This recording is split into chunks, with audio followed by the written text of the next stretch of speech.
You ever get to the end of a totally packed day, you look back and you just wonder, what did I actually get done today? If that sounds familiar, well, you are definitely not alone. And today, we're gonna put a name to that feeling. It's called the busy trap. In fact, let me just take a wild guess at how your day went. You woke up, probably before your alarm, and what's the very first thing you did? Reached for your phone, right? A couple messages, a quick scroll, and boom, you're already in your email inbox before your feet have even touched the floor. The rest of the day was just a blur, wasn't it? Just bouncing from one task to the next. You were, without a doubt, busy. But now it's late, you're completely wiped out, and here's the big question. Did any of that frantic activity actually move the needle on the things that really matter to you? Look, if that whole scenario sounds a little too real, then here's the tough truth. What you just went through wasn't a day of progress. It was a day of activity. And this isn't about not working hard enough. It's about being stuck in this loop where being busy is just easier than doing the real, meaningful work. So how can you possibly tell the difference when you're in the middle of it all? Well, that's exactly what we're going to figure out. We are going to walk through 7 major red flags that are signs you might just be busy, not actually productive. And, more importantly, what you can do about it. That's right, there are 7 of them. And my guess is that once you see them, once you really start noticing these in your own life, you won't be able to unsee them. Okay, first up, sign number 1.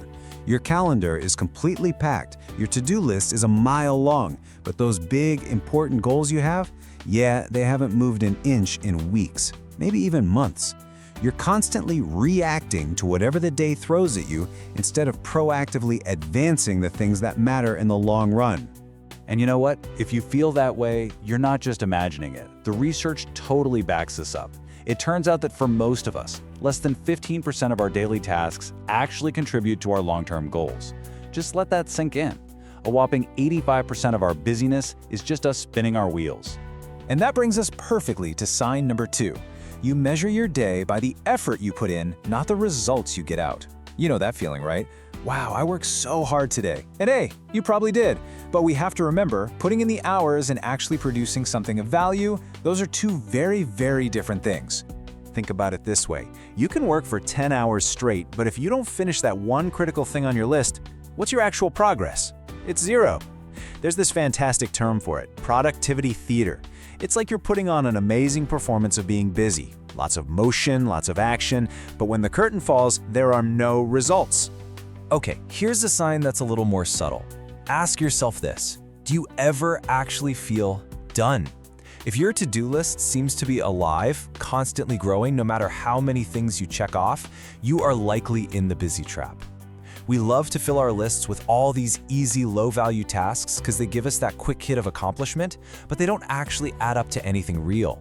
This really gets to an idea from the author Cal Newport, and it's the difference between shallow work and deep work.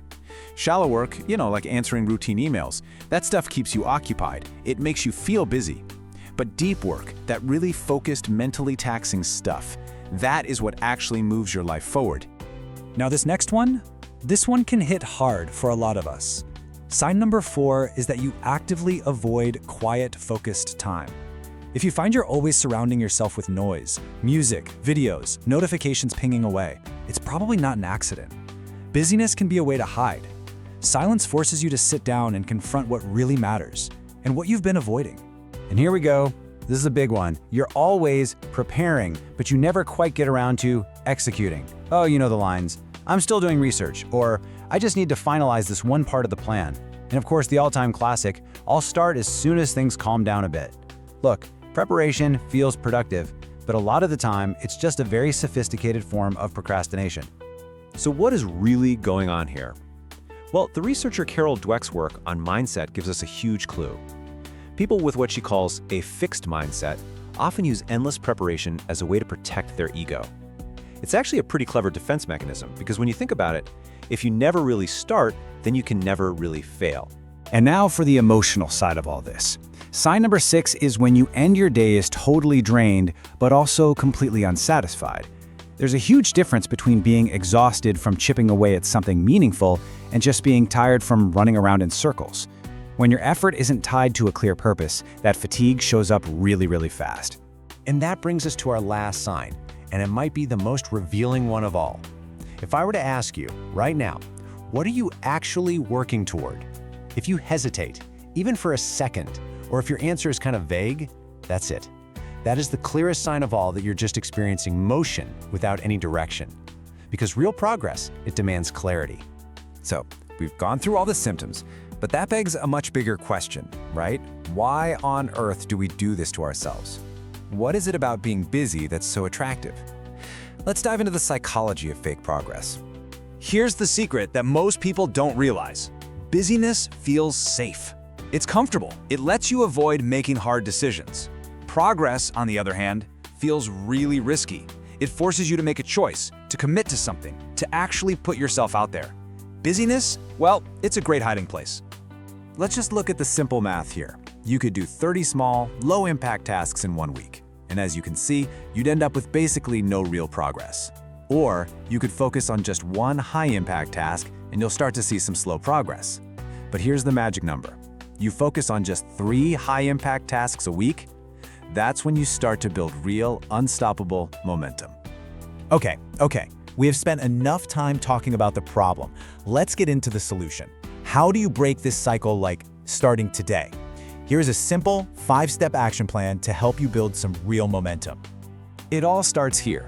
Number 1, define one weekly outcome, not just a list of tasks you have to do.